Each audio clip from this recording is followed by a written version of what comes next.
Слава Украине, привет всем от Полонского.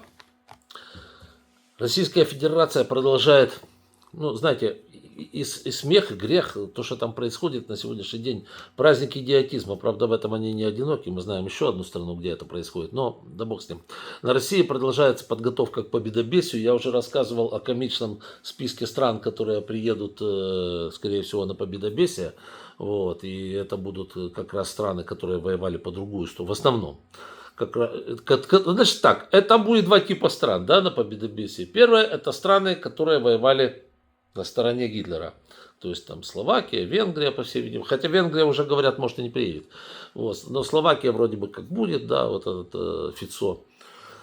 Вот, может быть, будет и Северной Кореи представитель и так далее. Либо страны, которые вообще никакого отношения к Второй мировой войне не имеют, их тогда и не было.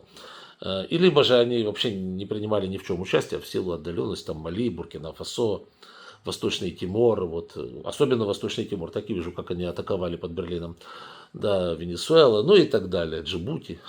Цирк на дроте, да? Да, но победобесие, вот. А, значит, у них еще, знаете, разворачивается такая огромная рекламная кампания, значит, к победобесию, деды воевали и все вот это.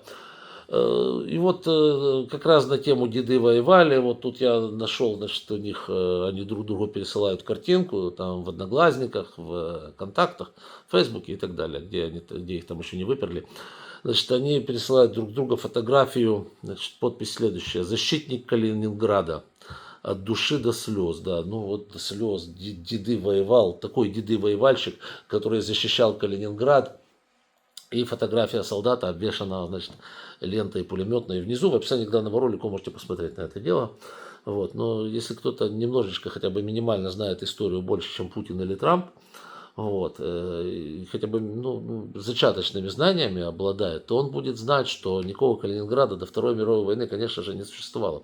Был немецкий город Кенигсберг в Восточной Пруссии, а солдат, которого они сейчас в качестве деда, кстати, симпатичный парень, да, которого они в качестве своего деда показывают как защитника Калининграда, которого не существовало в те годы, это солдат дивизии Waffen-СС, как сказать, Das Reich, Адольф Гитлер. Да, это солдат именно этой дивизии, и он как раз на защите Кенигсберга от тех самых русских. Но понимаете, что у них там, да, в мозгах у этих людей? Это полный аут. Вот это вся, да, вечная память защитникам Калининграда и низкий поклон нашим предкам за их мужество и смелость. Да. Да. И такая фотография, значит, бойца дивизии Waffen-СС. Замечательно просто. В этом вся Россия, да. Ну, они в своем репертуаре, да, молодцы, просто красавы. Да, еще один момент из России. На России заканчивается нефть. Я не шучу. Нет, нефти там, конечно, полно.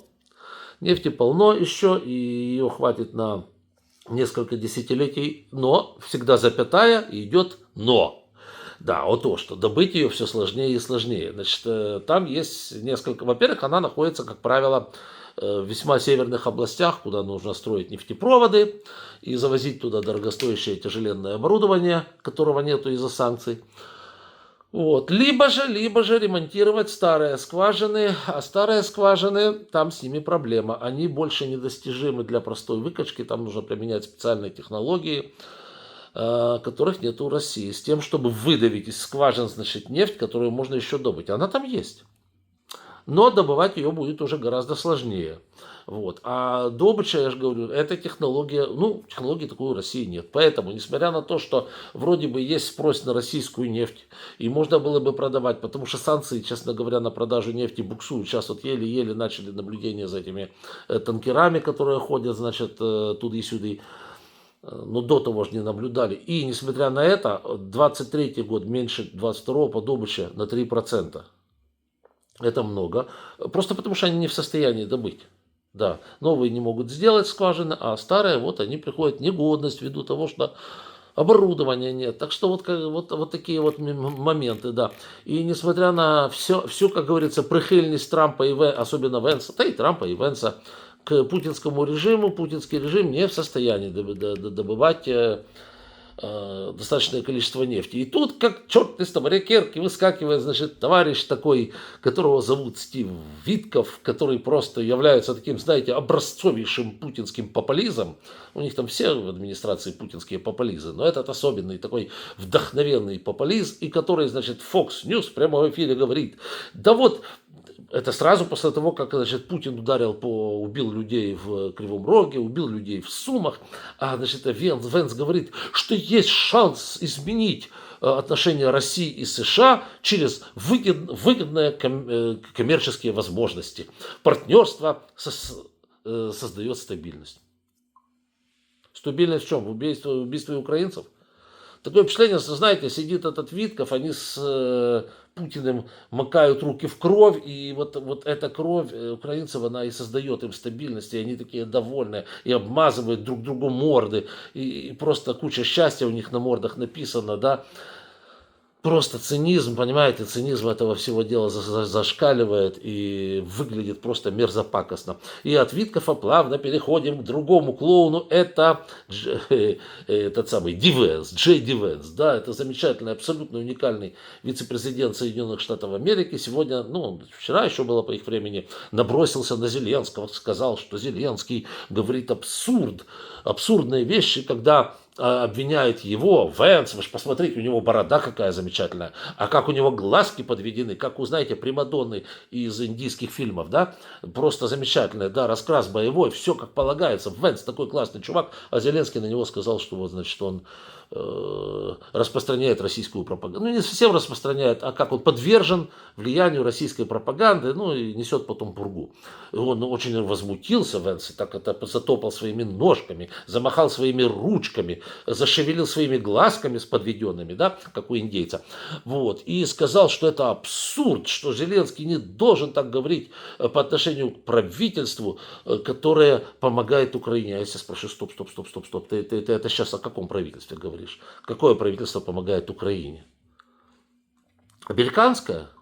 Ну так вы сейчас просто досылаете то, что было закуплено администрацией Байдена тогда. Помощи от этого правительства 0,1. Если вы про Скайлинки, это коммерческие контракты не с Украиной, а с Польшей, с Великобританией, с другими покупателями, которые установили свои старлинки в Украине. Это за деньги, это бизнес. Если хотите разрывать эти контракты, ну, будете разрывать, соответственно, с Польшей, с Англией и так далее. Не с нами. Вот так вот. Это коммерческие, это за деньги, это не то.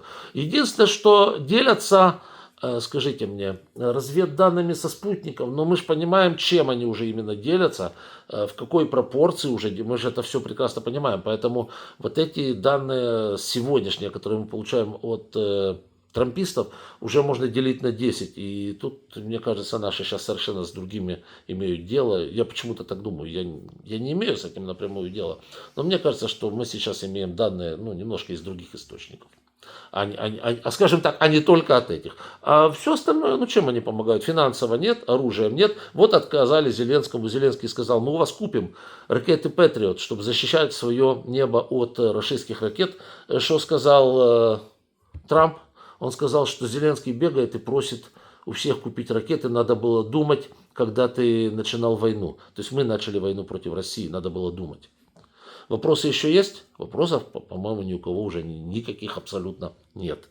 Вот. Тут все, как говорится, белыми нитками шито, и мы видим who is who. Поэтому Венсу нужно успокоиться, закрыть ротики и вот заниматься с командой из Огайо.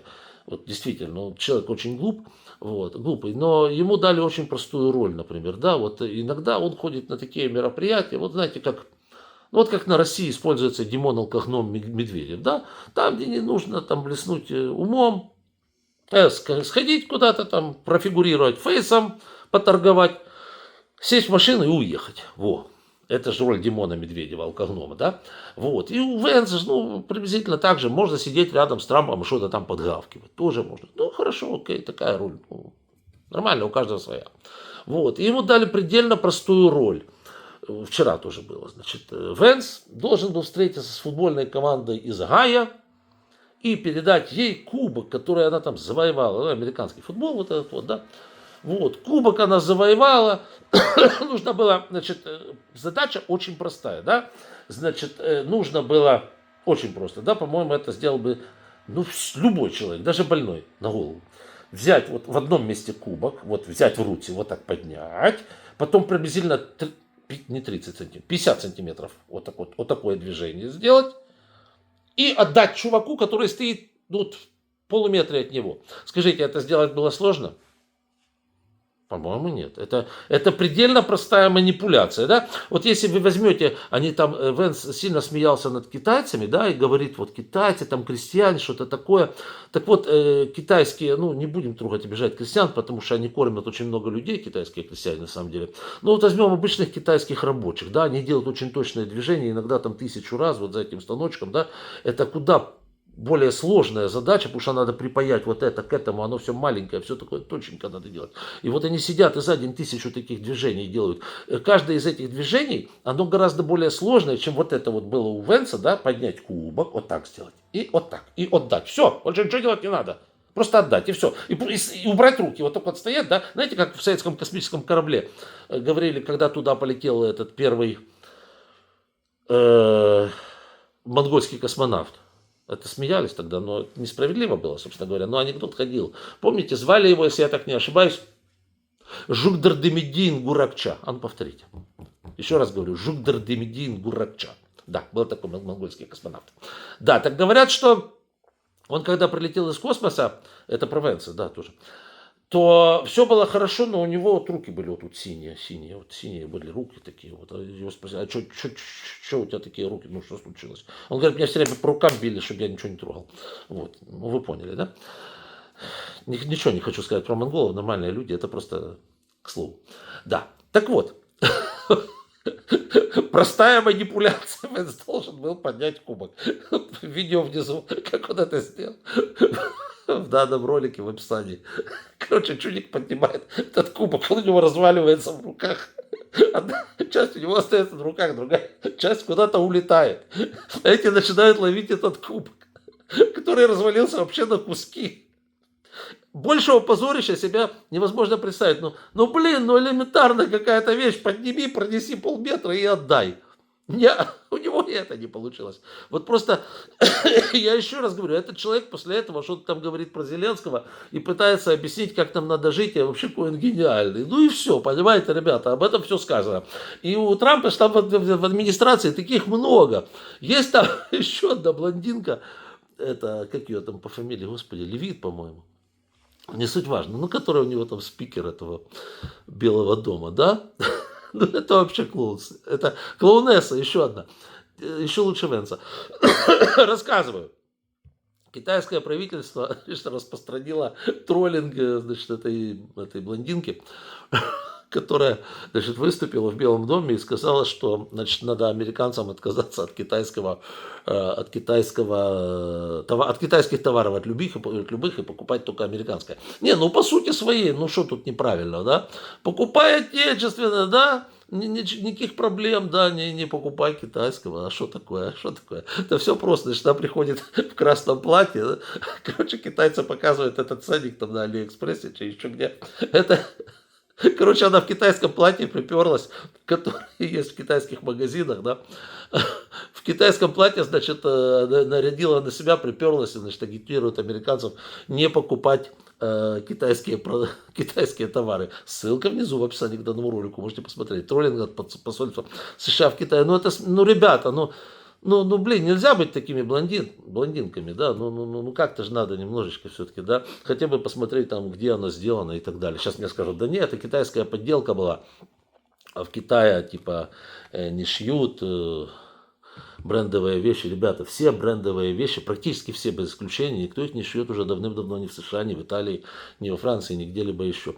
Все вещи брендовые шьются, ну, как правило, в 2-3 странах. Это Бангладеш, прежде всего, это Китай, это Индия, в какой-то степени, может быть, Вьетнам, ну вот так-то, да, как-то так, Бирма, Таиланд, вот там оно все шьется. Все бренды, супер-пупер, накрученные там вот эти вот все с лейблами, шмейблами, этим всем.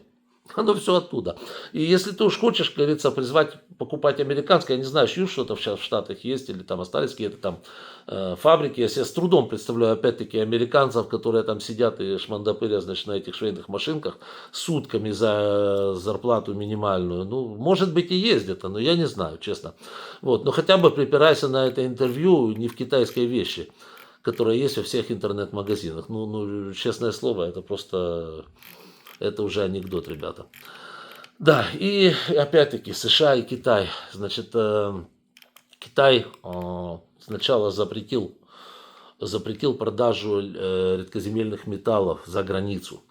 В ответ на санкции Соединенных Штатов Америки надо сказать, что это серьезный удар как по американскому самолетостроению, так по американской космической программе, потому что на руках у американских компаний, которые занимаются этими вещами, весьма ограниченные находятся запасы вот этих самых металлов.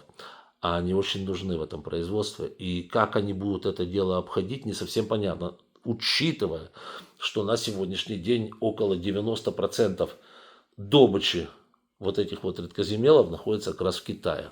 И Трамп, прежде чем объявлять санкции в отношении Китая, должен был же задуматься, что в ответ же будут тоже санкции. Но я не понимаю, как он их вводил, либо он вводил их специально с расчетом на то, что китайцы ведут назад, и для разорения американской промышленности, ну тогда где же Америка first? Да, вот это я не понимаю. Вот, то есть в результате, я говорю, сейчас очень буквально остается там на короткое время у них поработать, а что будет потом, никто не знает, потому что китайцы пока что не определили критериев поставки этих вот редкоземельных металлов за границу. Видимо, они сейчас прорабатывают вопросы, чтобы эти металлы не могли попадать в США в результате хитроумных каких-то комбинаций. И будут продавать только, ну, вы сами поняли, только тем, кому считают нужными. Вот. Ну а что будут делать американцы, я не знаю, прибегут к нам, будут просить у нас редкоземельные металлы, которых, я не знаю, у нас они есть или нет, на самом деле не продаем ли мы воздух, понятия не имею. Вот, ну все может быть. Будут опять Зеленского, значит, качать у Зеленского будут права, кричать: мы тут, мы тебе помогаем, давай нам это самое. Ну, Зеленский им дулю скрутит. Там где сядешь, там и слезешь с того Зеленского. Так что будет опять Венс пищать по телевизору, только главное глаза, чтобы подвести сильнее, тогда он выразительнее выглядит. И вот его речи кажутся более умными. Да, это не точно. Да, еще один момент по торговли Соединенных Штатов Америки в результате вот этих всех ограничений. А, еще по Китаю, смотрите, ведь Трамп убрал часть ограничений на электронику, ну, не только, ну, на всю электронику, да. Убрал полностью на всю электронику эти вот тарифы, но все равно это мало, это китайцев это не успокоило. Ведь смотрите, сегодня, значит, новое ограничение со стороны дядюшки Си пошло. И на этот раз это еще один удар по американской авиапромышленности и космической промышленности. Полный запрет китайским компаниям покупать их продукцию. То есть никаких американских пассажирских самолетов, да любых самолетов, собственно говоря, никаких самолетов американских не покупать, а также не покупать запчасти у них. Упс. Значит, что? Получается, что китайцы настолько уверены в себе, что те Боинги, которые у них летают, они сделают запчасти под них запросто сами. По всей видимости, может, они их и делают, просто под лейблом сделано в США, но вы понимаете, да? Вот эта кооперация. По всей вы же поймите правильно, в отличие от бездумного Трампа, Си, которого я не люблю, но его дураком не назовешь. И, по всей видимости, они, вот когда американцы ввели против них санкции, они начали собирать вот данные о том, где конкретно и очень четко, точечно ответить.